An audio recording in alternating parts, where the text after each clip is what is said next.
City of Richmond becoming a prime target for gun violence. Richmond. The city of Richmond was known as one of the most dangerous cities in the Bay Area, if not the country.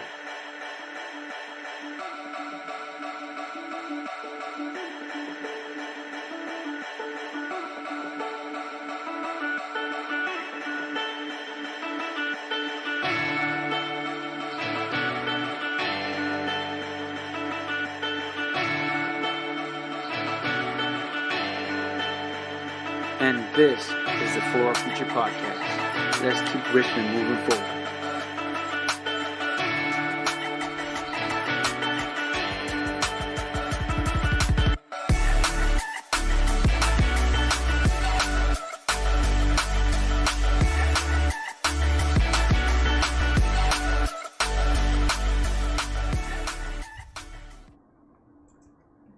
Good afternoon, everybody. Welcome once again to the FOF podcast. If you're rejoining us, thank you so much for your continued support.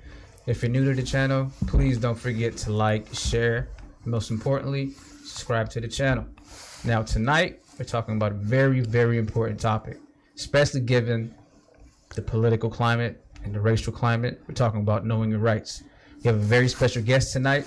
We're going to hold you guys once again in suspense before we announce him. Like I always do, I like to present my comrades behind the mic. I, myself, am Jay, a.k.a. Johnny Longdays, a.k.a. Anonymous Iguana. Anonymous Iguana. And that handsome devil over there, his name is Insama Ramirez. How you doing, Insama? Hey, hello, everybody. I'm excited to be here. I've been looking forward to having this conversation. We're going to make it happen. Adante, ooh, that slipped. I shouldn't have said it yet. Oh, man. What you doing? All right, and then as always, we have Lady D Money. How you doing? Hey, I'm doing good. Thanks everybody for joining us. We hope you learn a lot from this episode today. It's going to be super insightful. We have a very special guest, like we said, and this is actually take 2, so this is kind of a little hint for what's coming. Yeah, and with that being said, we're obviously greatly appreciated that he made time again to come in and get this thing squared out, so that we can talk about, once again, this very, very important topic. Now, waiting has commenced. It's over. Graduating out of UC Berkeley with academic honors via UC Hastings College of Law in San Francisco via Oakland, California. He's a Bay Area native, Mr. Adante Pointer. How you doing, Adante? I'm doing very well. Thank you for having me here today.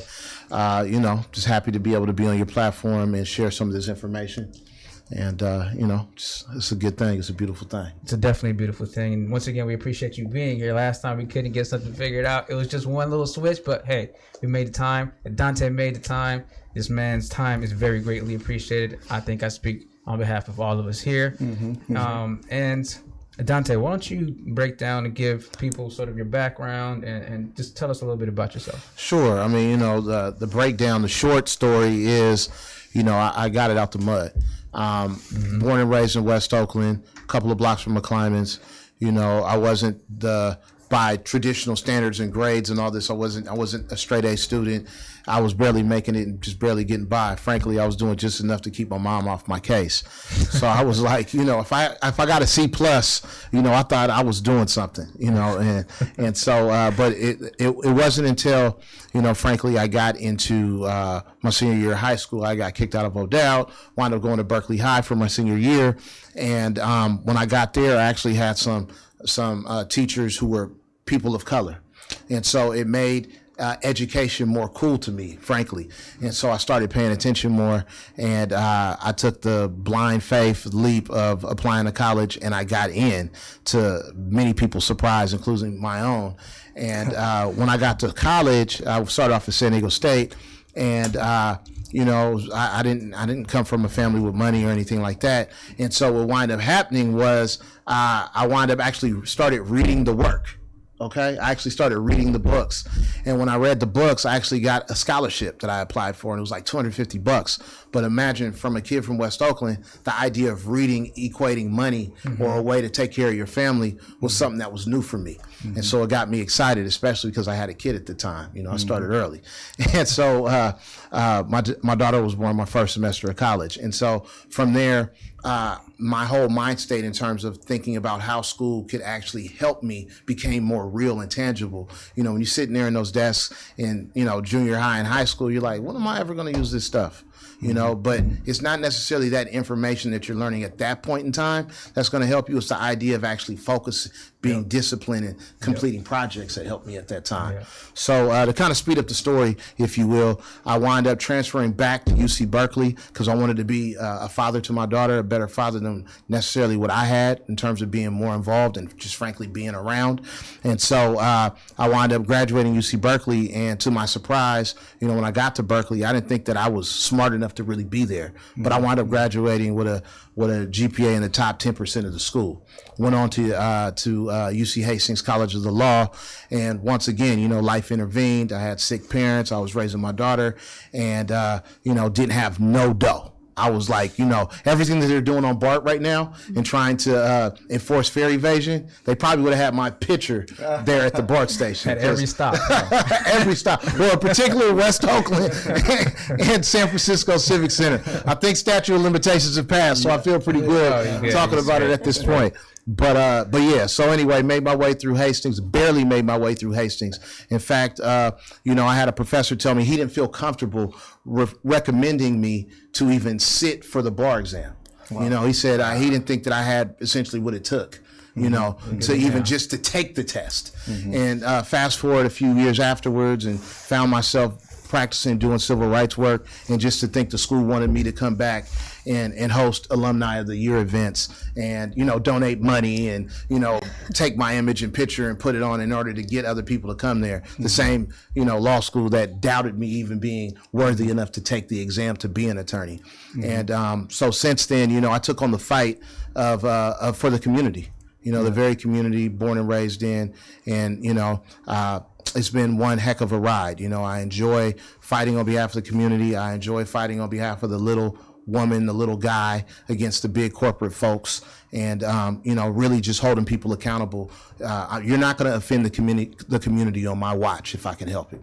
Man. That's very admirable. Yeah, for sure. Even, you know, UC Hastings, they have really notable alumni like Kamala Harris, you know, our vice president right now. She's an alumni from UC Hastings. They have a lot of like really notable people that come from there. And you know, something that struck me is how, you know, you had doubters, even professors doubting you, and the system is already, in my opinion, set up for you to fail. You know, especially people from our communities, people of color, is not set up for us to be successful. And so there's extra barriers that we have, and hurdles we have to get past in order to make it to success. So maybe can you share a little bit about some of those challenges that you may have faced?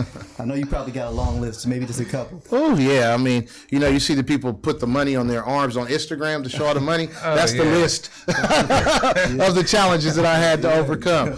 You know, no money was at the top of it. You know, man, like I said, I wasn't, you know, I didn't grow up, and nor was I thought of in terms of teachers and the educational system as being some exceptional student, some genius, some talented person, you know, but we all have talents. But if you measure people by one particular measuring stick, it may not capture or fully appreciate what your talents are. And so, you know, the whole way through, I certainly doubted myself. I didn't see myself as being somebody who could contribute in this way, but I was definitely passionate about the idea that my community deserved the same amount of resources in West Oakland as they had in Piedmont, as they had in Montclair. And so, you know, to me, you know, some of those challenges was trying to bridge that world and make sense of it all. And then as I armed myself with other skills such as advocacy and being able to kind of take complex things and break it down and just relating to people and things along the path of academia or just, you know, going through school, you know, I had to face the idea of how am I going to pay for my education? I'm sure many people out there are like, well, man, how do you pay for college? How do you pay for law school? Well, some of it is financial aid, and I certainly took out loans. Man, when I finished up with law school, I could have bought a Bentley, but I bought a future, Yes. and which is more valuable, right? Yeah. As soon as you buy the Bentley off the lot, that's depreciating. Mm-hmm. But one thing that somebody told me along the way, they said, man, they could never take your education from you, brother. And so, along the way, like I mentioned, I had a child. I raised her. She lived with me, a daughter. And so, those are the things that I had to accommodate and adjust to. But on top of that, when you're in these academic environments, sometimes it can feel very hostile, because you're representing something that the institution, doesn't even know how to embrace. Fortunately, along the way of everyone's journey, you're going to have those people. May not be a lot. It may just be one. But whoever that is that's supporting you, whoever it is that's got your back, whoever it is giving you those words of support, use that as your rocket fuel to get you to the moon, baby. Yeah. Because I'm telling you, what's on the other side of your struggle is worth the struggle. And that's why there's all these barriers in place to keep us from our greatness. Because once we realize our greatness, once we embrace our true destiny, our true royalty, our true lineage of not being oppressed, but of being regal. And I don't mean from any one particular culture, I mean all our cultures.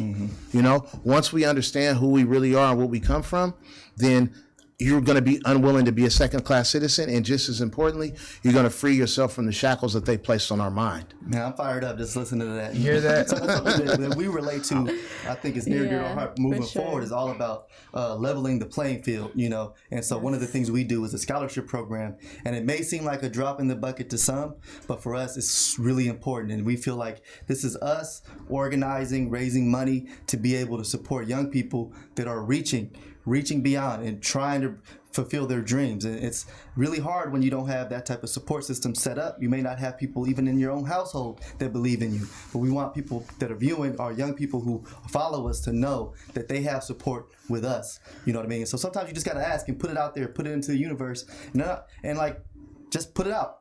Put it out. People can't read your mind, so you got to put it out there, and people will definitely want to help you.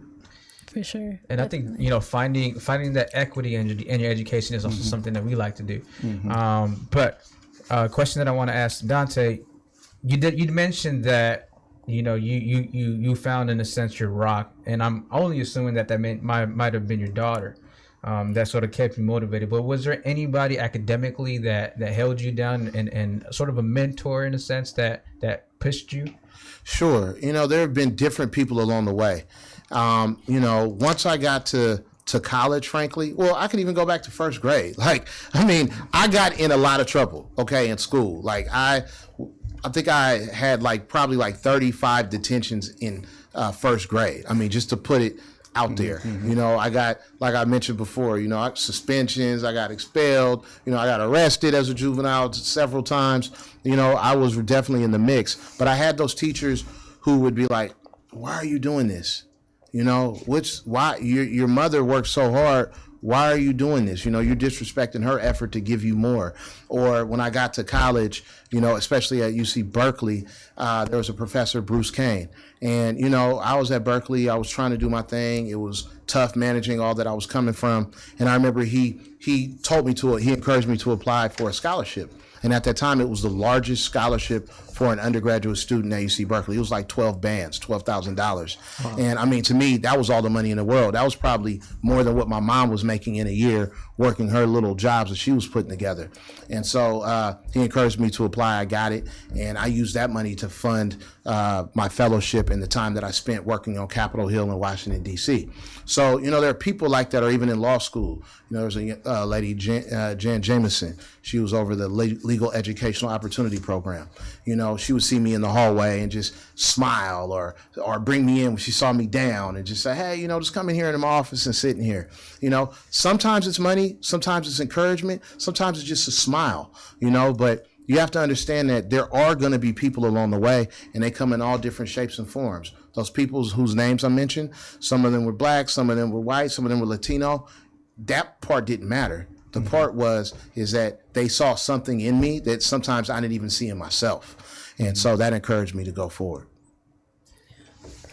Yeah, it's crazy that you mentioned the pressure. I'm actually an administrator at that school, and you see it. You see how the pressure really gets to the students and how they have to academically excel or perform, and the professors place that pressure on the students, and some of them aren't really helpful when it comes to nurturing the students.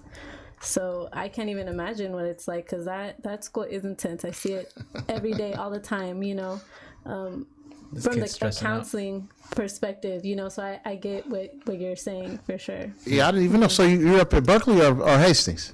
I'm at Berkeley right now. Yeah. Oh, okay, I'm an administrator there. Man, look, and I bet you just your presence is giving some people hope.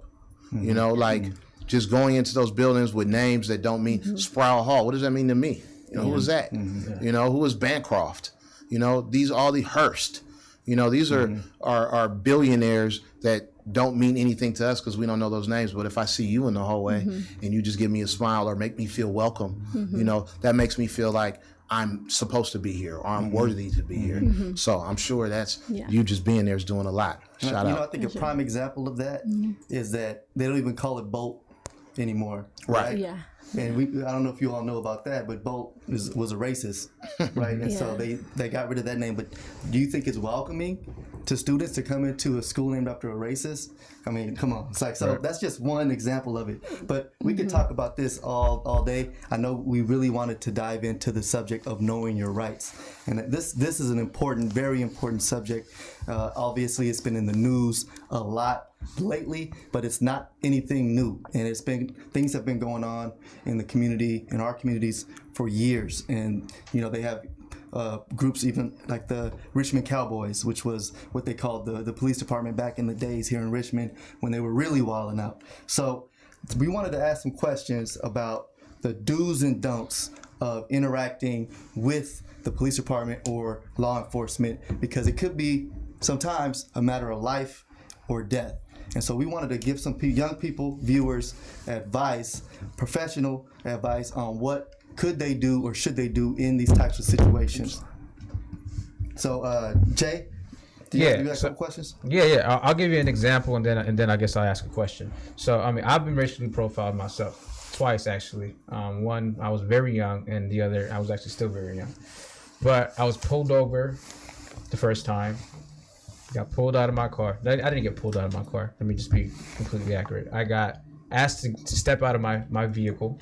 They handcuffed me and they sat me on the sidewalk. I did not know what I did. Obviously, when you have the sirens behind you, your head is going at 1,000 miles an hour. You're kind of spinning. You're confused. Like, what did I do? They get to you. It was at night, so they had that bright flashlight. He took my license, ran my plates, I guess, went back and then said, "Can you step out of the car?" Didn't even mind to ask. I did, and then after they searched my car, they just handed me my driver's license and said, "Drive home safely." So obviously something wrong there. As a kid, here's the ironic thing about it. As a kid, I felt lucky. I was like, man, I got away without getting a ticket. Then I was like, obviously as you get older, it's like, wait, that ain't right. That ain't right.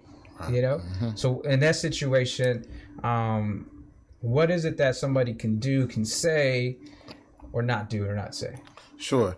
Well, first of all, the experience you had, unfortunately, is repeated every day, probably hundreds of thousands of times in the United States, because it's almost like a rite of passage, unfortunately, that once you get behind the wheel of the car, you are essentially open season, because the vehicle code has thousands of reasons to stop you. Okay, from something hanging in your mirror, and unfortunately, sometimes they find those reasons, make up those reasons, and other times there's no reason other than you have some melanin in your skin, or you're in a neighborhood that's considered a dope area or high crime area. And it's funny, I heard that I was reading a police report today, and it was saying the suspect was in a high crime area, and I'm thinking, well, it's only a high crime area because you guys are over policing it. Mm-hmm. If you busted down everybody's door in Piedmont or in the Kensington Hills, you're going to find plenty of crime there too. Yep. But you don't call that a high crime area. Mm-hmm. But in terms of, surviving these encounters and navigating these encounters, one of the things that I always try to tell people, and it may feel counterintuitive, because when you're attacked most people want to defend themselves. But when you're on the street and you're dealing with somebody who has a badge and a gun, that means they have been allowed to be the judge, jury, and executioner within the current policing system. So, it's not time for you to turn into, Johnny Cochran or some, Justice Sotomayor or someone else when you're under the situation where someone could permanently hurt you or kill you, okay? What you do want to do, though, is you can, if you understand your rights, then you can also make sure that when they violate them, you know what to talk about on the back end. So one of the things that I tell people all the time is, there is such thing as an internal affairs and filing a complaint. One of these things that is happening too often is that these officers do not have documented histories that match up to the way in which they're behaving on the street. Because many times we're just happy to get away. That was me. We're just happy that they only wrote us a ticket and didn't beat us up or take us to jail or, those type of things. And so, because that's the way we've been conditioned, because we've heard all the horror stories, which are real stories. So we're like, man, if I just got away with them searching my car, hitting me on, having me on the curb for an hour, we almost consider like that's a part of driving. But that's not the way it should be. So I encourage everyone, if things like that happen, file a complaint, with the police department. And if you don't feel comfortable calling and doing it, putting it in writing, because I know it can be intimidating to call the police and then you are once again feeling like you're being attacked because they're asking you all these questions and you may not know the answers to, or you're not comfortable dealing with someone who you feel like is attacking you or being aggressive.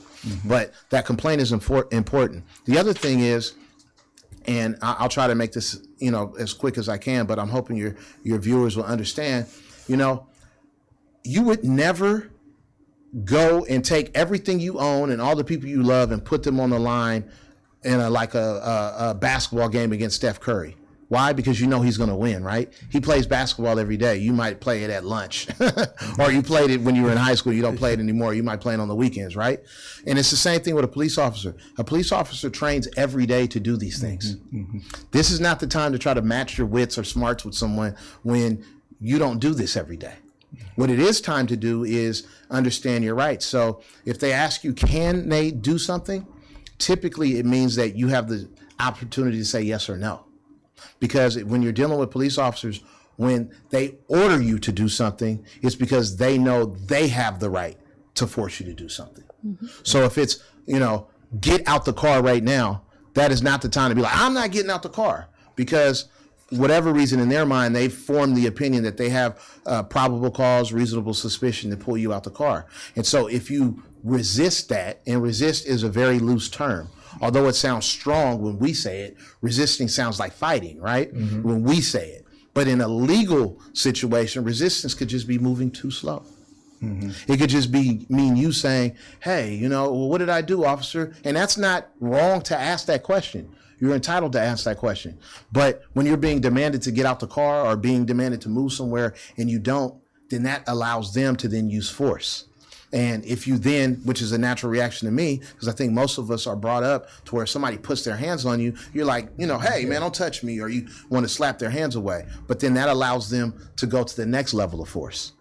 And that's how you see a lot of these situations, spiral out of control. It's not that the person did something that was unnatural or wrong. It's our natural reaction to when we feel attacked.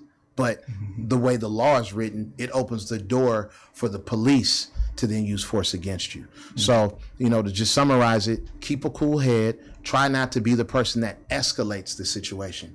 How can you win when a person has a gun and training against you? You're not. Okay. I'd rather you be in my office telling me your story about what happened, and then we're filing lawsuits or we're filing paperwork, or I'm telling you what was wrong and what was right, versus your mother, your father, your sister, your wife, your cousin, your kids crying on my shoulder, and I'm giving them a hug, explaining that I'm going to get justice for them. You were in the right, but you're dead right. Yeah. Okay. Man, that's powerful. And I know they're right. That reminds me of the video that you put together based on your personal experience. Maybe you could share a little bit about that experience, that traumatizing experience from what I read. Well, it was a traumatizing experience, and similar to the experience you had where you were pulled over by the police. This is something that happens every day in our community.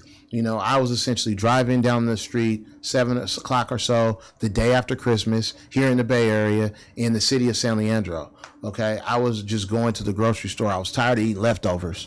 Okay, and I was just like, man, I'm gonna go to the store, get something, bring it back home to my family. And so I'm driving what was then the car I had, which was a nice top of the line Mercedes Benz.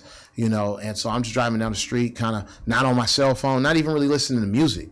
I'm just kind of like, just my kids are at home. Yeah, I'm just cruising. I'm just like, okay, this is my 10 minutes on the way to the store to just, daddy could do his thing. I'm gonna go get this food and shoot back. And then next thing I know, I saw the reflection of a red light in the interior of my car. And it was like just going from kind of like lightweight light to dark. Okay, so it's like dusk.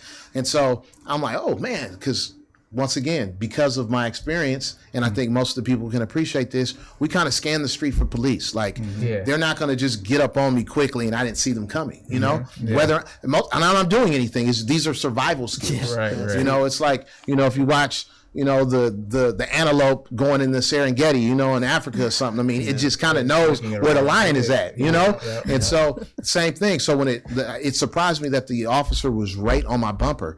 And so I was thinking to myself, oh, they must be going somewhere. Let me move to the side. I pulled to the side, but to my surprise, they weren't going anywhere but to get on me.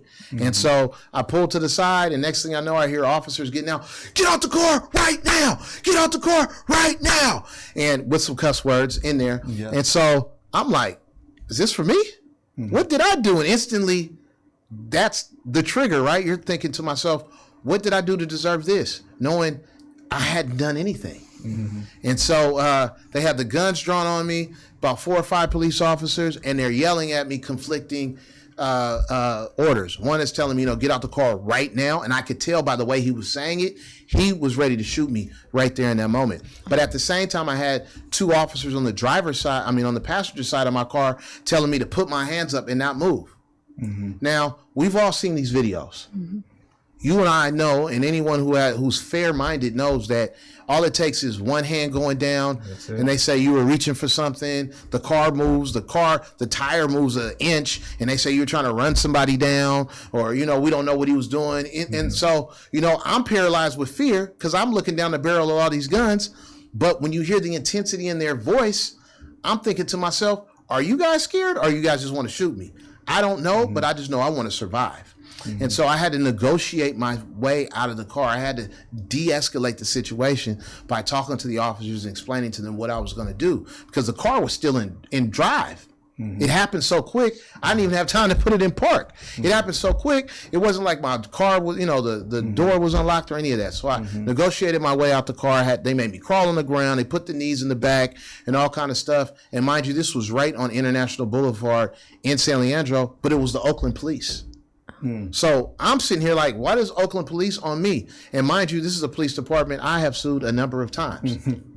And so they put me in the back of the car, and they're asking me all these questions. And, ultimately, when I started asking them, like, hey, what was going on? What is this about? They're telling me, well, there was somebody who brandished an AK-47 in a silver car earlier in the day in Oakland.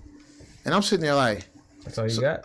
Yeah, like, so how many silver cars did you pull over today? Exactly. Did y'all go into the Oakland Hills pulling over every silver car at gunpoint and making soccer moms get out and, the good doctors get out and crawl on the ground? No. But you did that. You thought it was fine to do that with me.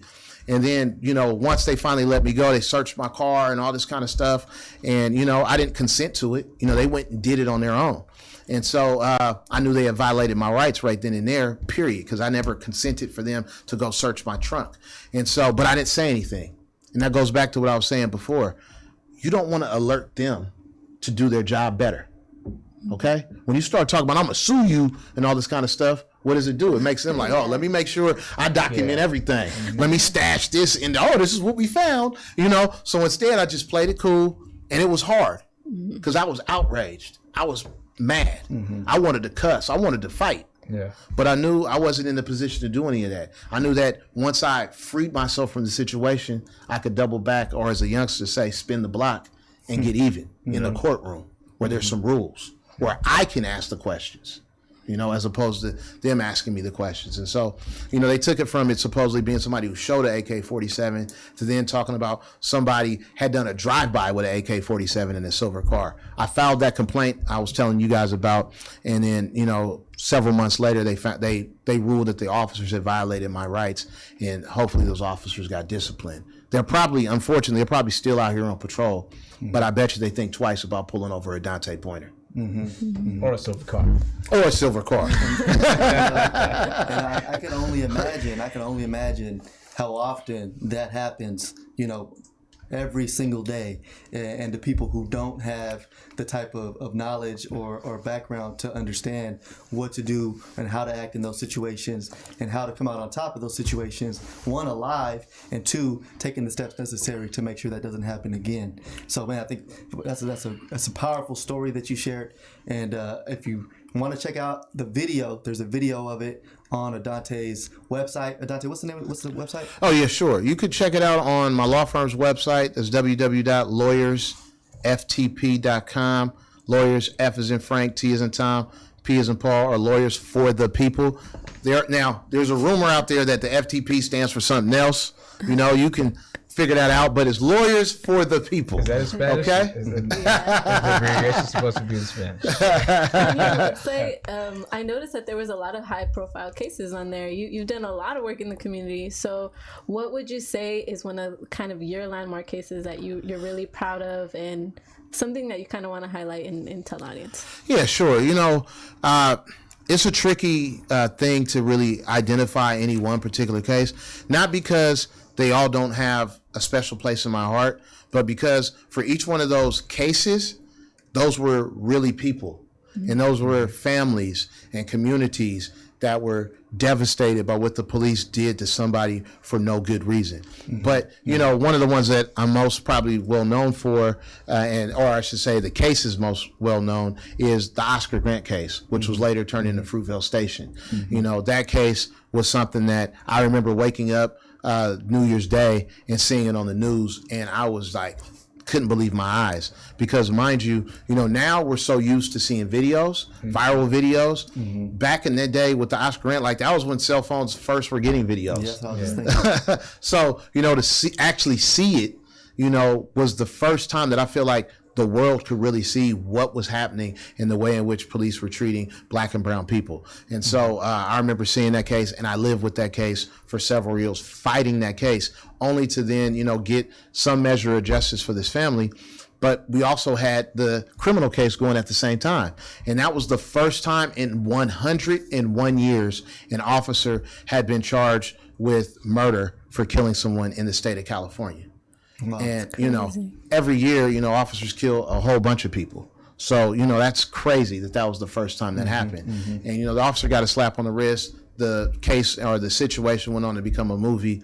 And, and it's crazy because 2 years after all of the legal fights were done, only then did BART release the report to the public saying that they knew what the officer Johannes Meserly did was wrong. But now they made this family fight for years in and out of court when they knew the whole time that what the officer did was wrong. And that's just symbolic of the system. And so, there are other cases, other travesties. We're currently fighting right now the Willie McCoy case with the city of Vallejo. If anybody's been watching the news or their social media at all, Vallejo's off the hook. Vallejo has officers who bend badges to commemorate shooting and killing Black and brown people. Vallejo has officers who destroy evidence. Vallejo have officers who try to threaten and harass attorneys and journalists who are reporting about all the carnage and death and destruction that they're doing up there. Vallejo is what Oakland was when I was growing up. Oakland, when I was growing up, had a group of officers called the Riders. Vallejo has a group of officers called the Fatal 14, and those officers have multiple kills under their belt. I mean, they're real life, Grand Theft Auto, masquerading as police officers. Wow. And so, I'm sure I'll probably come up on the police union's page tonight and they'll say something bad about me. But you know what? I don't care, because this fight for our future and for the dignity of our community, it comes with it. And so, that case, Mario Woods, over in San Francisco. You know, he was gunned down in a hell of bullets, you know, and he had a pocket knife on him. And, you know, the police just came out and unloaded on him. 4 or 5 officers, you know, just gunned him down on videotape. And that's the case that I later came to find out when I was watching ESPN years later that caused Colin Kaepernick to start kneeling. You know, so, you know, I'm proud of fighting for that family. You know, we always wish we could get the best results, but, you know, this is not a system or laws that you and I created. You know, as I tell people all the time, you know, I'm like a shepherd.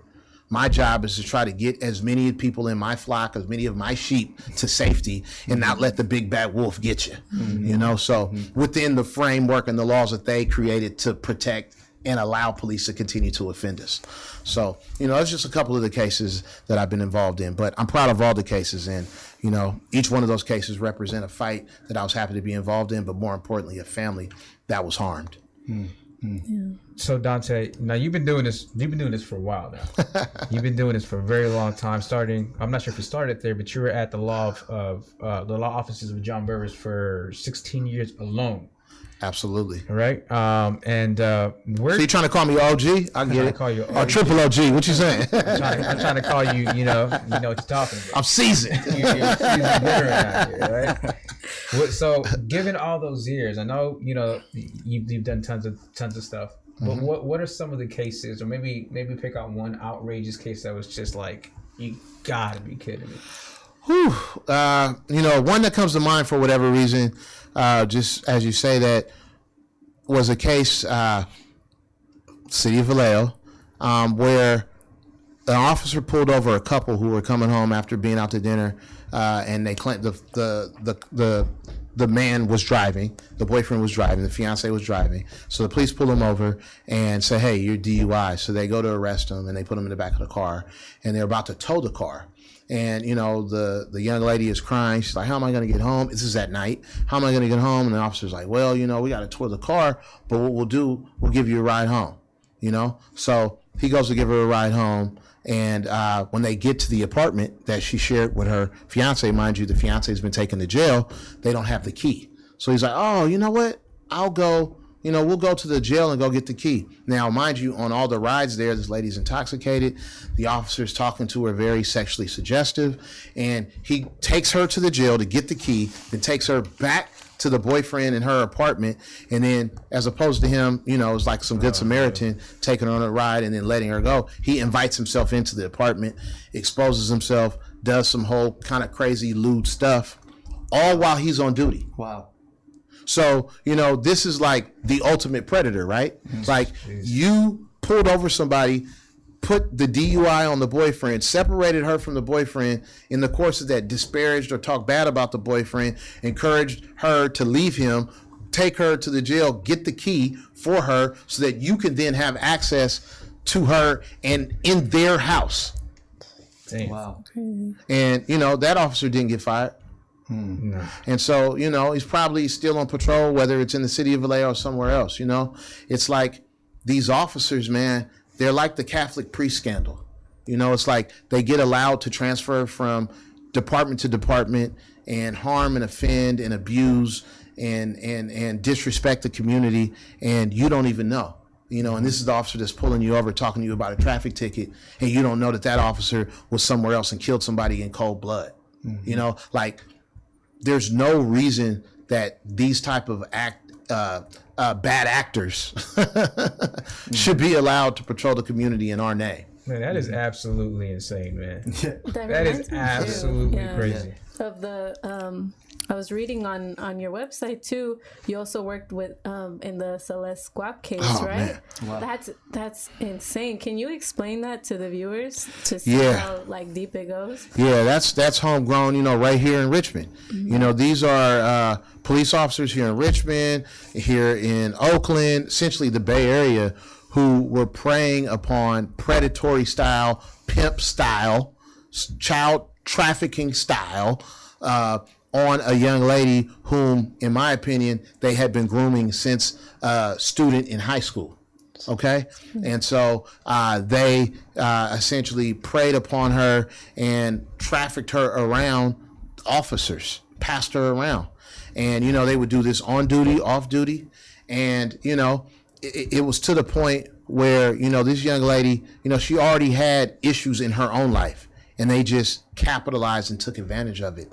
And so, you know, once we got involved, you know, we wound up seeing how deep down the rabbit hole that went, you know. And so it was just sickening, because it only came to light because an officer who had been associated or linked to her committed suicide after his wife mysteriously wound up dead.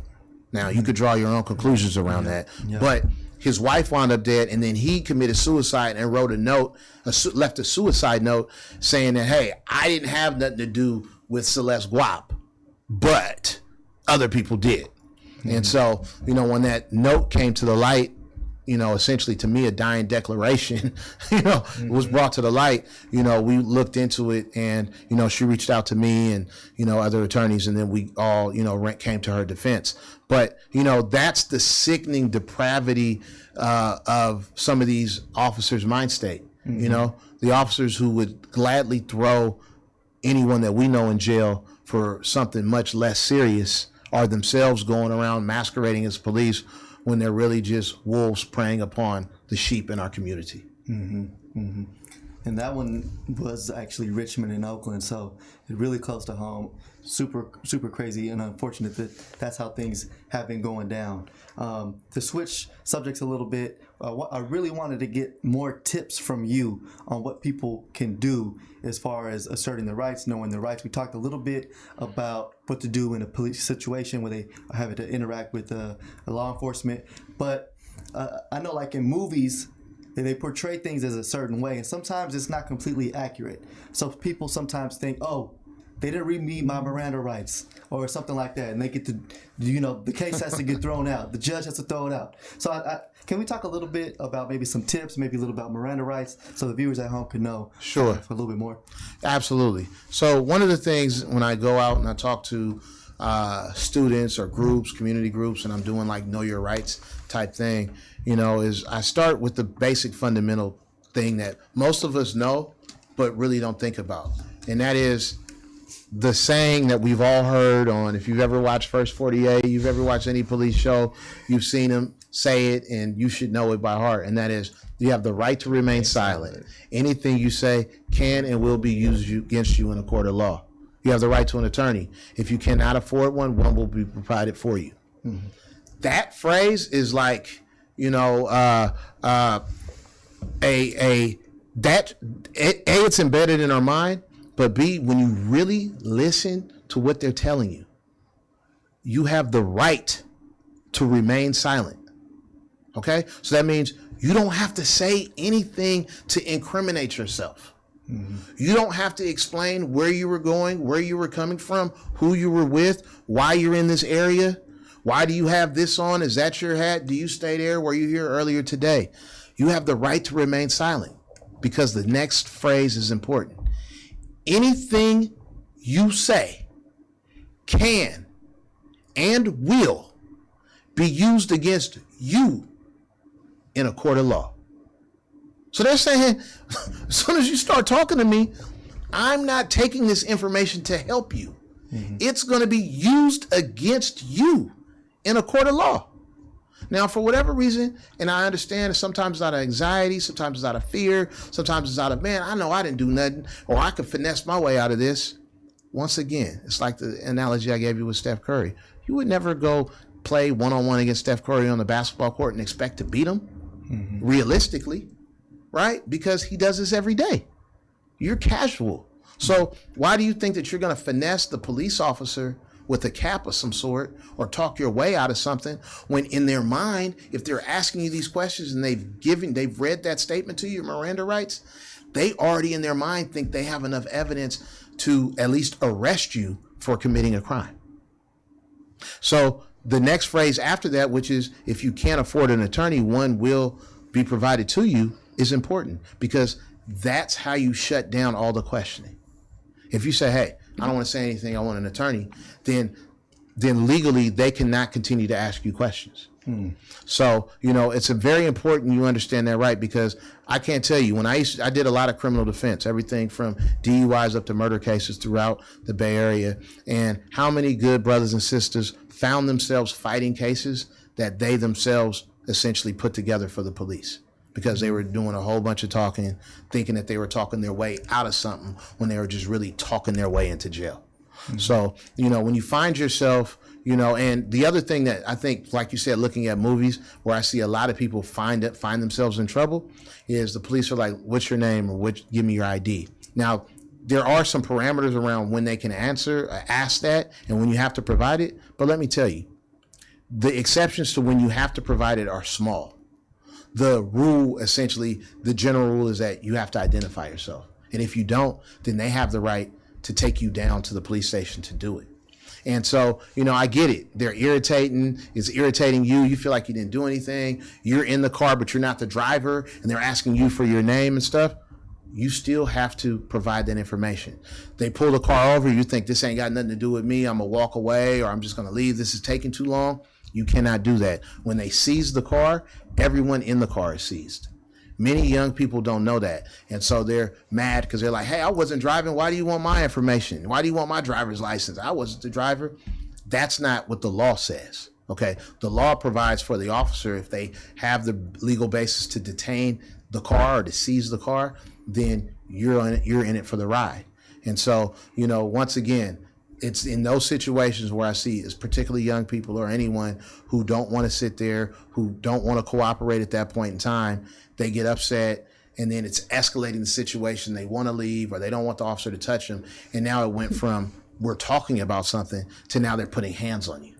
And they're trained to inflict pain.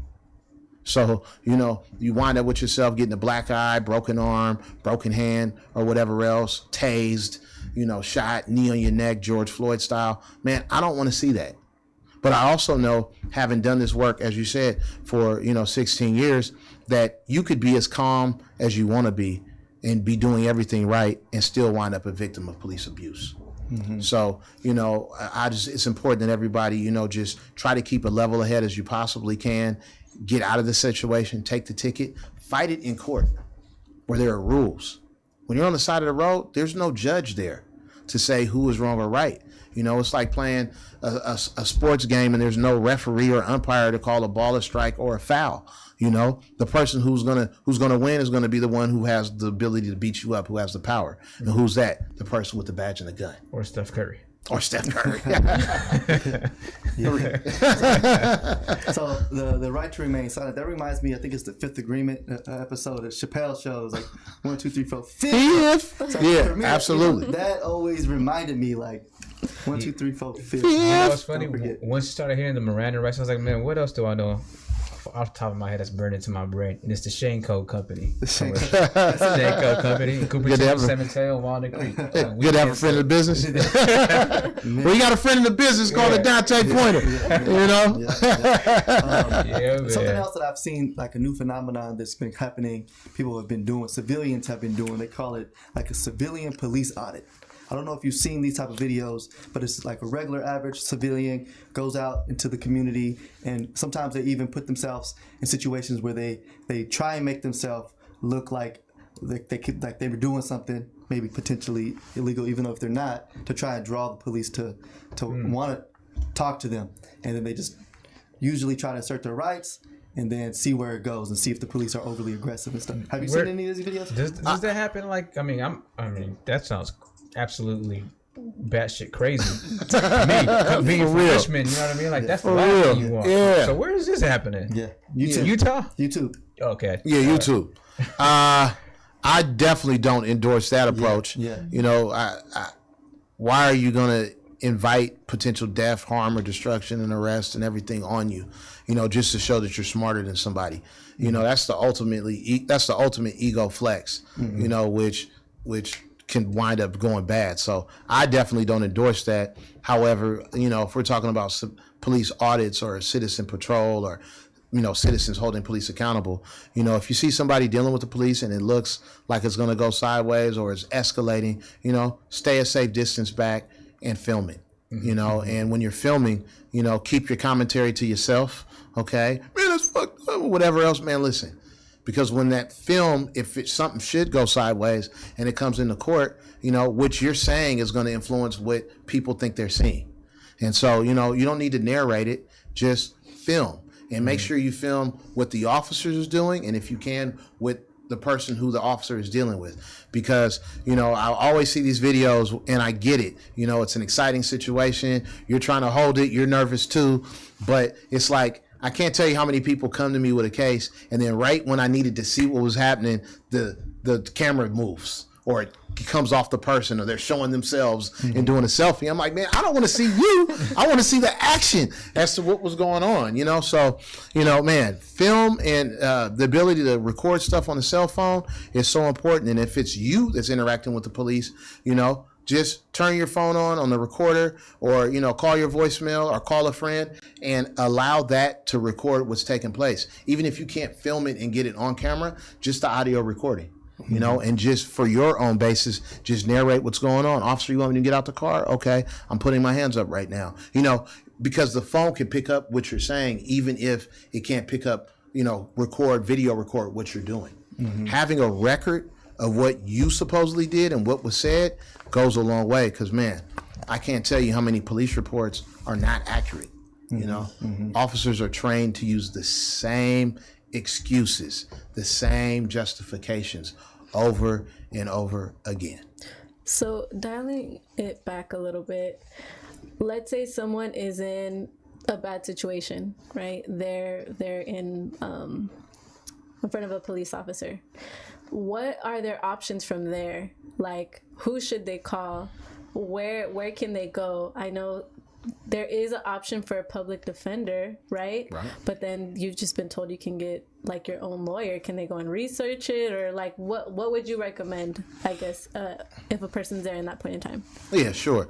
So, you know, while you're there on the street, there's not much a lawyer's going to do to save you. I mean, frankly. And, you know, given that I grew up here in the Bay, I get a lot of calls. I used to get more, but I don't do criminal defense anymore. But I can't tell you how many times I get calls in the middle of the night. Man, tell you, man, they over here tripping. I'm like, look, well, I'm in my bed, man. I mean, you know, there's nothing I could do for you right now, you know, other than you can put me on speaker and I can make my voice sound like, you know, or whatever else, and make them kind of relax a little bit. But, you know, to come down to it, as you said, what can you do if you're facing with a legal case? As I tell people all the time, as fast as you could lawyer up. Because they started building their case as soon as they started interacting with you. So if you wait until you show up to court 2 months later as a day on the ticket and all this stuff to then try to figure out, do I need a lawyer and stuff, man, you already are so far behind in this competition. Because as I tell people, you know, the way the criminal justice system is set up, it's like being on a train that has an ultimate destination already predetermined. The only thing that's going to alter that train getting to its destination is by you doing something to change the destination of the train, from taking it from injustice system to a justice system. You know, you cannot rely upon the district attorney to do the facts and understand that, oh, you really didn't do it. You know, when they get the case from the police, it's framed in a way that this person did something and this is all the things they did. So it's very important that you get an attorney on the case as quick as possible. And if you can't even afford an attorney, get people out to the scene, you know, your friends, your parents, or whoever, or a private investigator to document the scene, take pictures, get witness statements. I mean, you know, it's just important that you not sit on your hands and then right when you start hearing about all the time they're talking about, now you want to get involved in your case. That's too late. You know, you need to be thinking about that from the beginning. So, yeah, public defenders, though, here in the Bay Area, man, for the most part, you know, like anything, right? There's good and bad in any, you know, just because you pay a bunch of money for an attorney doesn't mean that attorney's going to be good. I mean, I can't tell you how many times I've sat in judges' chambers where they go as us as attorneys to negotiate or hash out a penalty or a sentence, you know, on a case. And those high-priced attorneys are laughing about, man, my client's so dumb or so stupid. And I'm like, I mean, I couldn't believe I was hearing this stuff. And I'm like, I know you cost somebody $50,000, you know, to be in here, and you back here bad-mouthing this person, you know, if they only knew. You know what I mean? Yeah. So, you know, just start early, get you an attorney. And, you know, I liken it to, you wouldn't let a surgeon, you know, or a doctor operate on you if you could talk to him and you didn't like him, right? So if you have an attorney and you're not feeling them, don't keep them. Yeah. You know, if you're getting bad vibes, man, get out of there. You know, switch it up. Yeah, and it's so unfortunate with public defenders because a lot of the times it's not that they're bad, is that they're really overworked. Absolutely. So then it's just so unfortunate, you know, and they're just dealt with a lot of cases at once, and it's just not to their advantage, you know. Absolutely. The thing that's interesting, I you know, they certainly, and it's structurally set up this way. The public defender has less resources than the district attorney. So the prosecutor gets, you know, all of the top-notch stuff, all the money they need, all the resources, and the public defender's office is essentially starved and they're overworked. But the public defenders, because they're there in court every day, they know the deals. They know what people are getting for different crimes. So when I would go into, you know, courtrooms where I wasn't familiar with or I didn't appear in all the time, like taking cases up in Santa Rosa and stuff like that, you know, I would buddy up with the public defender because they're there every day. They know the judge you don't want to go see. Or they know that, dang, they put that DA on the case, man, they must want your guy because, man, you know, that one, all they care about is winning. You know, they don't care about justice. They just want to win. And so then I would be on high alert when dealing with that particular district attorney or that deputy DA. So, you know, man, just, you know, use all your resources and, you know, get involved with your case. Now, speaking of resources, Dante, where can people contact you as a point of reference, as a resource? Man, just put the Batman symbol up in the sky, man. I'm going to pull up. All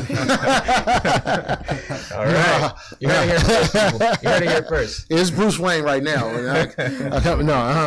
You know, my website for my law firm, www.lawyersftp.com, lawyers with an S, ftp.com. I'm also on social media. My name, Adante Pointer, and I'm on Twitter, Adante Pointer, Adante ESQ. But man, just, you know, Google Adante. There's not a lot of us out here, so, you know, good and bad is gonna come up. No, it should be all good. And you know, I'm right here, man. I'm in Oakland, and I'm everywhere, man. Like the air, man. The earth is my turf, baby. Definitely been everywhere, because if you check the news, if you look up that name, you're gonna see a lot of different news sources. A lot of Adante. I mean, you're also gonna see his picture on the West Oakland BART exit, right there.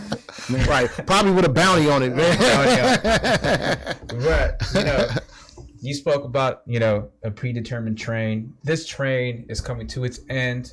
This is where we like to give a lot of shout outs. Oh man, it's over already? Crazy, right? Yeah. Man, I had a good time, man. Hold on, we gotta keep this thing going, man. I Hold would on. love to have you back, because I feel like, you know, for the most part, I got lost in like all your stories and everything like so that. good, And man, there was so much more that we could have talked about in regards to civil rights. But man, I got just brain warped, and I was like, I need to know more about this and that and this. What did you go through? So man, we would love to have you back if you're available. Obviously, Absolutely. You're a busy man, so but if we can make that happen, that'd be great. I love to come back, you know. Yeah, it's fun. And forgive me, man. You know, look, I'm an attorney, man. I'm a storyteller. So I start I loved running. it. I could talk all day, man. You know, if you let me. I mean, this is what and that's what kind of keeps me passionate about it all, because as I'm dealing with a case, to me, it's a story, and it's about a client, and it's all this human stuff that we all come into these situations with. You know, people don't, most of the time, people are not picking to go out and find themselves in these situations. So they have whatever they brought to that situation. Now they're trying to deal with it, and then they wind up in front of me, and we're going to figure out the Rubik's Cube and get it right. You know what I mean? Right. So before it gets too late, you want to see Dante outside of the courtroom instead of in the courtroom. He's the last person you want to see in the courtroom. And the judge, right? This is on your side, of course. Yeah, absolutely. Man. And Selma, did you have any shout outs or anything? Take it back. We have some announcements to say. Selma, could you please reiterate those announcements from last night? The main announcements we wanted to share is that we have our scholarship program. I did mention it earlier in the show. It's open. You can find it on the movingforward510.org website. Log on there. Let all the young people you know that are attending college, getting ready to go to college, maybe they're just graduating, make sure that they know that there's resources out there, such as this one, that they can take advantage of.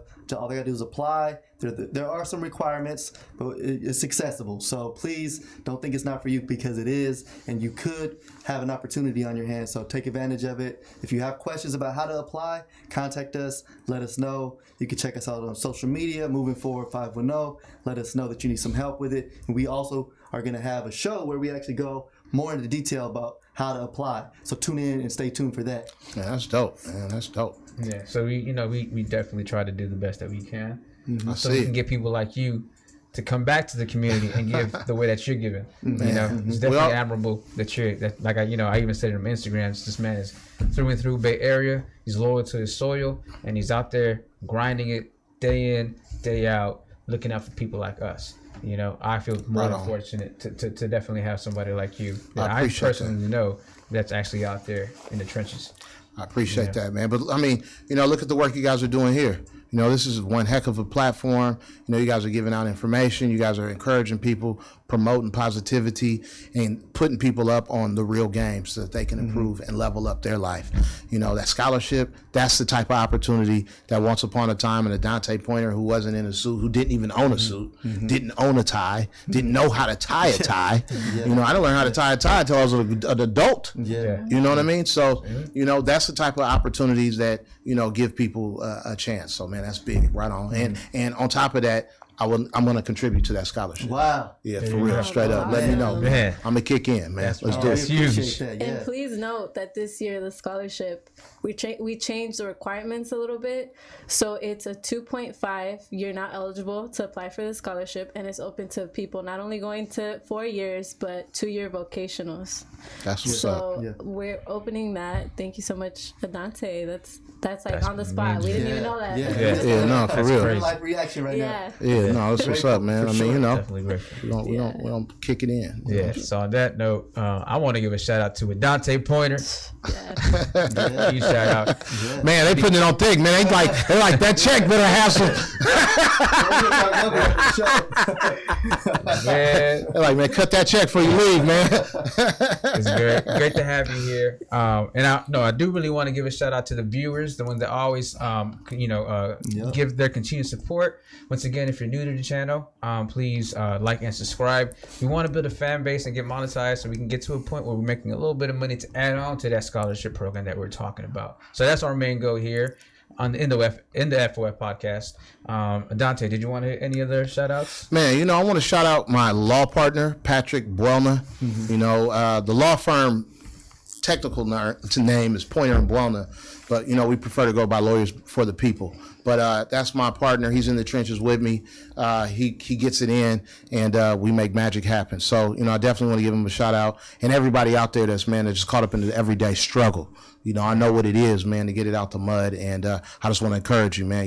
You have everything you need to succeed. It first starts with just believing that, and everything else will come to you. That's the game right there. That's a beautiful note to end on. No doubt. That's 100% true. And appreciate you, like I say that again. And Patrick, hope you enjoyed. He actually set this up. Right? Yeah. So Absolutely. And we saw you subscribe, Patrick. So you better be watching. Right. All right, yeah. So thanks also, Chewy, for handling the boards tonight. And I think with that being said, Chewy, hit those outro credits, please. Peace. Yes, sir.